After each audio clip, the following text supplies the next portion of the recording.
Secondary. Okay जी। अच्छा, तो अब आपने एक एक डीवी पे एक एक ग्रुप ने काम करना है। आईवीज आपके सबके सेम हो जाएंगे, इंडस्ट्रीज भी सेम कर लें, इंडस्ट्रीज को डिवाइड कर लें।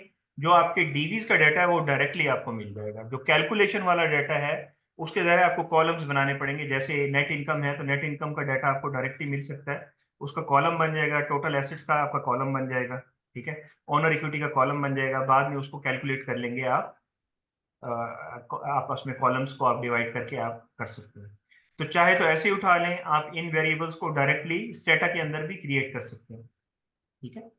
स्टेटा के अंदर भी फंक्शंस आपके पास अवेलेबल होते हैं, उसमें भी कर सकते हैं। चाहे तो एक्सेल के अंदर आप इन दोनों को डिवाइड करें, ठीक है। अच्छा, अब आपने ये कर लिया काम सारा, सारा आपका काम ये वाला हो गया। अब हम आ गए, ये आपका रिजल्ट आ गया। अब ये रिग्रेशन को आपने एक्सप्लेन करना। अब रिग्रेशन को कैसे एक्सप्लेन करना है आपने, तो यू कैन सी हियर कि उसने कैसे एक्सप्लेन किया, ठीक है। As an example you can see it. तो हम इसको देख सकते हैं। थोड़ा सा मैं इसको ऊपर कर दूं ताकि ये आगे से।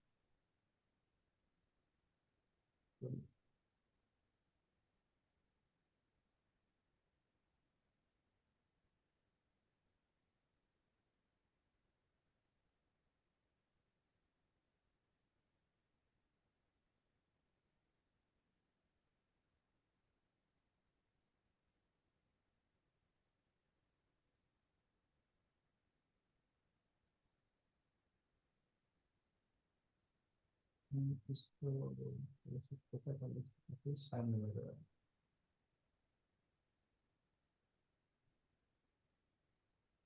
ओके जी, अब इसको देखिए, इसने एक्सप्लेन किया है यहाँ पे। ये उसने थोड़ा सा बताया कि क्या कर रहा है, और यहाँ पे उसने फिर रिजल्ट्स बताए। The results of the test signify that fixed effect estimation is to be applied on model 1। Model 1 के ऊपर फिक्स इफेक्ट लगाया उसने, ठीक है। And fix effect we base on the we base on the results of the Hausman test to choose the between random effect estimation and fixed effect estimation। यानी उसने कहा Hausman test यानी specification test उसने लगाया। The results of the test signify that the fixed effect estimation to be applied। Fix effect आपकी लग रही है मॉडल 1 पे, ये आप बता देंगे। एंड मॉडल 2 दोनों पे आपकी फिक्स इफेक्ट लगी है, एंड मॉडल 3 तीनों पे वो फिक्स इफेक्ट लग रही है। आफ्टर स्पेसिफिकेशन हमें ये पता चल रहा है कि यही मॉडल सबसे बेहतर है। तो table 5 shows the results that are obtained by using CCC as a measure of working capital management। WCM means working capital management। The result for the relationship between CCC and ROA, ये आपका CCC और ROA का result है। ये CCC का ROA के ऊपर result है, ठीक है।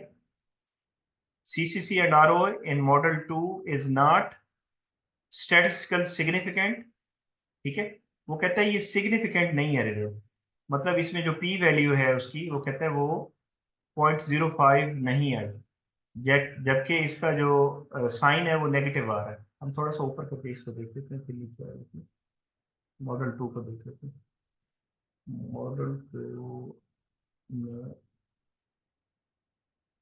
ये मॉडल तो सिग्निफिकेंट है, इसकी वैल्यूज को इस उसने सिग्निफिकेंस बताई नहीं है यहाँ पे। तो वो हम जो है ना इसको जब करेंगे तो 7 स्टार्स भी लगा देंगे, जिससे पता चलेगा कि वो सिग्निफिकेंट है या नहीं। वो ये कह रहा है कि ये सिग्निफिकेंट नहीं है, यानी इसमें जो टी वैल्यू हमारे पास आई है इस वैल्यू के साथ, ये सीसी की मॉडल 2 की वैल्यू है ना, तो जो टी वैल्यू आई है वो 1.96 से कम है, और पी वैल्यू इसकी 0.05 से ज्यादा है। तो 0.05 से ज्यादा हो तो वो इनसिग्निफिकेंट हो जाती है ना, तो वो कहता है ये इनसिग्निफिकेंट रिजल्ट है, इसी को बता रहा है। वापस आते हैं नीचे, ये ठीक है। वो कहता है ये इनसिग्निफिकेंट, इसी तरह से multiple not set hence are not reported here। CCC and ROA in model 2, वो उसको उसने, अच्छा जो इनसिग्निफिकेंट रिजल्ट्स होते हैं उनको बताने की जरूरत नहीं होती लिखने की, यानी जैसे आपने यहाँ एक्सप्लेन किया कि क्या रिलेशनशिप्स आ रही हैं, तो उसको एक्सप्लेन करने की जरूरत ही नहीं है। जो ये इनसिग्निफिकेंट है तो उसने ये बताया ही नहीं है, बस इतना बता दिया कि हम इसको बता नहीं रहे हैं, ठीक है। The result model 1 and 3 shows CCC has positive impact on ROE। इसका इस पे पॉजिटिव है, यानी ये साइन बताता है पॉजिटिव है यूनिट पे। इसका नेगेटिव था लेकिन इनसिग्निफिकेंट था, सॉरी इसका इसका नेगेटिव था लेकिन इनसिग्निफिकेंट। इसका पॉजिटिव है और सिग्निफिकेंट है, तो उसने कहा कि ये पॉजिटिव सिग्निफिकेंट रिजल्ट है इसका, ठीक है। आरओई के ऊपर भी और आरओएस के ऊपर भी, यहाँ पे भी पॉजिटिव है सिग्निफिकेंट। लेकिन इसका मतलब क्या है? तो the results model positive impact on ROE, the coefficients of CCC for ROE and ROS are 0.00, 3 zero हैं 27, देखें यही है 0.000271 तो 2715, एंड इसका भी लिखा है उसने 0.00030124 तो 0.0030 और 1247 respectively with the significance level of 10%, ये 10% पे। This indicate that if CCC increase by 1 unit, कि आपका, हम इसको क्या कहते थे, बीटा कोएफिशिएंट क्या होते हैं? स्लोप कोएफिशिएंट होते हैं। बीटा कोएफिशिएंट और स्लोप कोएफिशिएंट, ठीक है, ये स्लोप होते हैं। और स्लोप हम जब बनाते हैं, तो जब हम इसकी लाइन ड्रा करते हैं, तो लाइन किस तरह से ड्रा करते हैं? ये y में आपका dv होता है और iv आपका यहाँ पे होता है x में, ठीक है। तो हम कहते हैं कि x जो चेंज होगा, x के चेंज होने से y में कितना चेंज आया है, y में कितना चेंज आया है, उसको हम देखते हैं स्लोप के साथ। स्लोप क्या बताता है? Change in y due to change in x, ये डेल्टा में लिखें, ठीक है। तो बीटा कोएफिशिएंट भी यही बताता है। तो बीटा कोएफिशिएंट जब हम बना रहे हैं, फॉर एग्जांपल इसका बता रहे हैं, तो मुझे बताएंगे अगर इस वेरिएबल की हम बात कर रहे हैं इसके साथ, तो x कौन सा है और y कौन सा है? Are you there? जी, आपका रिस्पांस चाहिए मुझे।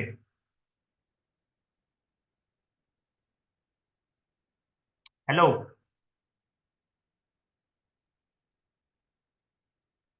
Class there? जी सर। मैं ये यस बता सर। रहा हूं कि अगर आप सीसीसी को चेक करें आरओई के साथ, तो मुझे बताएंगे कि एक्स और वाई कौन सा, एक्स कौन सा होगा और वाई कौन सा होगा। सर एक्स जो होगा वो सीसीसी होगा और वो जो दूसरा होगा वो वाई होगा। जी, अब आप देखें, इसी आर ओ वाई। इसी तरह से ये इसको एक्सप्लेन कर रहा है, ठीक है। वो क्या कह रहा है कि 1 यूनिट अगर आप चेंज करते हैं, किसके अंदर? इसके अंदर 1 यूनिट इसके अंदर चेंज करते हैं, तो जो चेंज आता है ऊपर, तो ये क्या आ रहा है? ऊपर वाला चेंज क्या है? वो ये वाला, यही स्लोप होगा ना। स्लोप इसी को बोलते हैं ना, कि आपका नीचे 1 अगर हम कर दें और ऊपर ये वैल्यू लिख दें, तो 1 यूनिट चेंज होने से इसमें कितना चेंज आ रहा है? 2715। तो यही वो यहाँ पे लिख रहा है, अगर आप गौर करें। यहाँ मैं नीचे करता हूँ,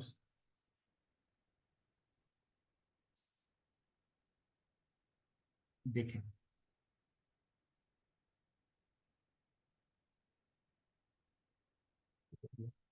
This indicates that if CCC increases by 1 unit, ROE and ROS will increase by इतने इतने यूनिट से, यानी फ्रैक्शन ऑफ यूनिट से इंक्रीज करेगा, पॉजिटिव है, यही मतलब होगा ना इसका। तो ये उसने यहाँ पे लिख दिया, ठीक है। तो इसी तरह से आपने सारे कोएफिशिएंट्स को के बारे में ये लिखना और इतना ही करना है। डिस्कशन को हम फिलहाल रहने देते हैं। तो ये आपका काम होगा पूरे प्रोजेक्ट का, ठीक है, कि you have to provide the up to results, results को रिपोर्ट करना। तो क्वेश्चन आपका है तो पूछिए। अब हम जाते हैं कि हम डाटा उठाएंगे कैसे, उसके ऊपर।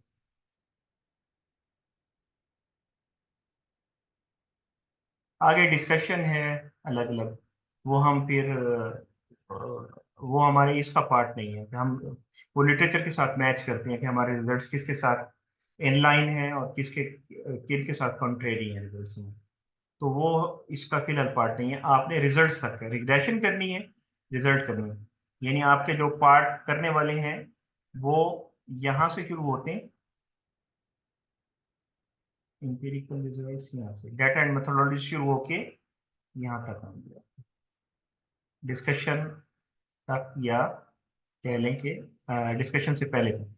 डिस्कशन नहीं आपने करनी, तो ये काम आपने करना है। इसके अंदर बहुत सारी चीजें मिसिंग है, वो आपने इंक्लूड करनी है। ठीक है, डाटा बनाना है, और डाटा बनाना है। अच्छा, इसमें ये वाला काम भी करना है, डाटा मेथोडोलॉजी यहाँ से लेके नीचे तक आपको करना है।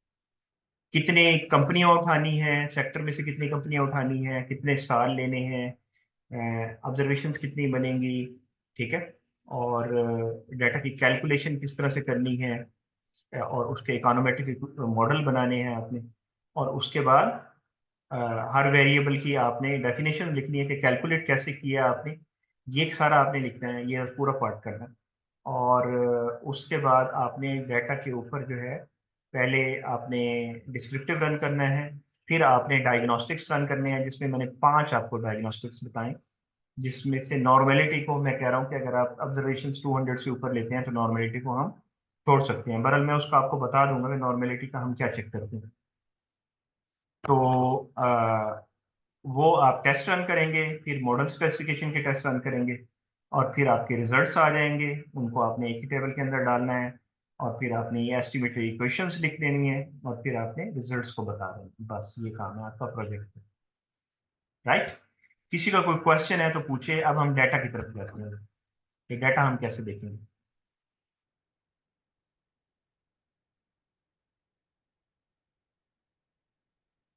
मैं आपके साथ शेयर करता हूँ,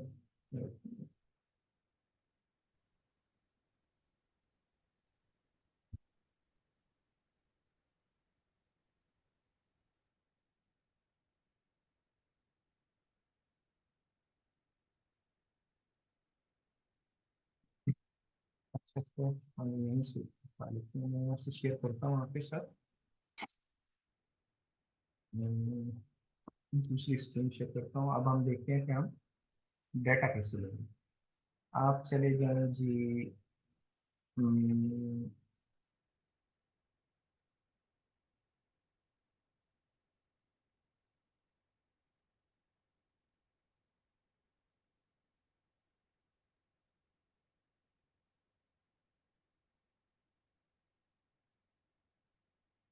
शेयर हो रही है स्क्रीन?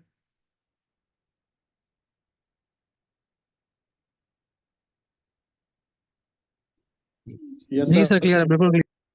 ठीक है। अच्छा जी, अब यहाँ पे आपने सर्च करना है, फॉर एग्जांपल आपने डाटा उठाना है नॉन फिनेंशियल सेक्टर का, non financial, financial statement analysis, statement,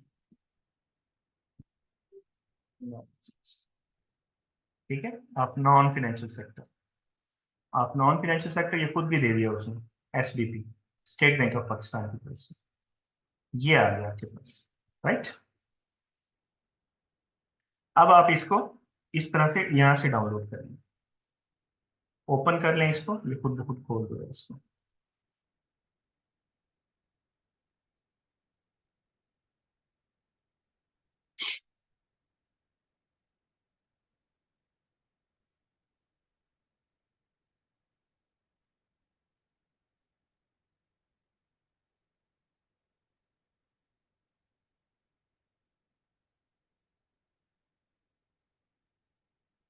ये डाउनलोड कर रहा है इसको।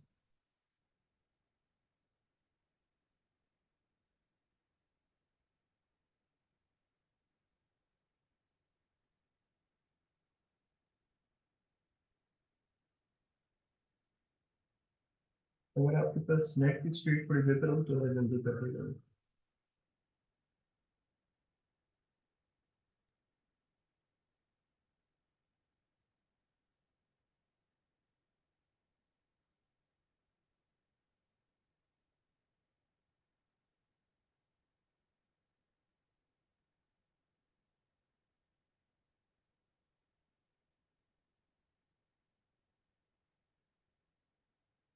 अच्छा, ये जो रिपोर्ट है स्टेट बैंक ऑफ पाकिस्तान हर साल इशू करती है, जिसमें वो एनालिसिस किया हुआ होता है ऑलरेडी ना, बहुत सारी चीज़ों का एनालिसिस ऑलरेडी किया हुआ होता है।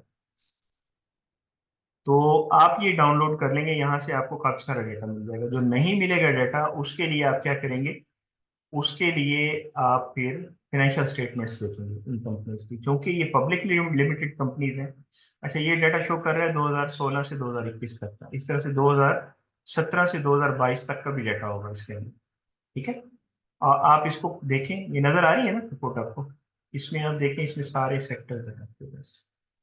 ये सेक्टर ओवरऑल, प्राइवेट, पब्लिक, ये एक तरह से उसने डिवाइड किया। फिर उसने इकोनॉमिक ग्रुप्स बनाया, टेक्सटाइल, टेक्सटाइल के अंदर spinning, weaving, finishing, made up textile, other textile, तो अलग अलग उसने सेक्टर वाइज है। शुगर दिया है, फूड दिया है, केमिकल मैन्युफैक्चरिंग दिया है, मिनरल प्रोडक्ट्स दिया है, सीमेंट दिया है, मोटर व्हीकल है, फ्यूल एनर्जी है, information communication, Coke refined, Coke and refined petroleum products, paper, paper board and products, electrical machinery, appearance and other services. अच्छा, आप इसमें अब आपकी मर्जी है किस तरह से करते हैं। आप शुगर सेक्टर ले लें, काफी बड़ा है पाकिस्तान का। आप टेक्सटाइल सेक्टर ले लें, ओवरऑल ले लें टेक्सटाइल सेक्टर। ठीक है, इट्स जस्ट सजेशन, आप अपनी मर्जी से कर सकते हैं। फूड ले सकते हैं, मैन्युफैक्चरिंग ले सकते हैं। ठीक है, ये चार हो गया। केमिकल ले लें, टॉप टॉप ही है ये। सीमेंट ले लें, सीमेंट भी पाकिस्तान के अंदर काफी बेहतर है। और आप इसमें से ऑटोमेटेड ले लें, या मिनरल प्रोडक्ट्स ले लें, ऑटोमेटेड। अच्छा जी, सपोज अब आपने इसके अंदर शुगर को देखना है, तो शुगर को देखने के लिए हम क्या करेंगे जी, अब हम इसकी डिटेल के अंदर करेंगे, तो आपको वहां पता चलेगा कि ये क्या कुछ इसका वहां पे ये बता रहे हैं। ठीक है,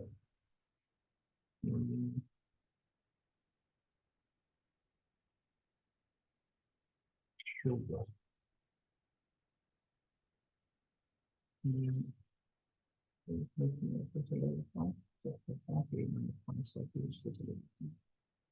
शुगर है 137, हाँ 137, it is page 133, 137।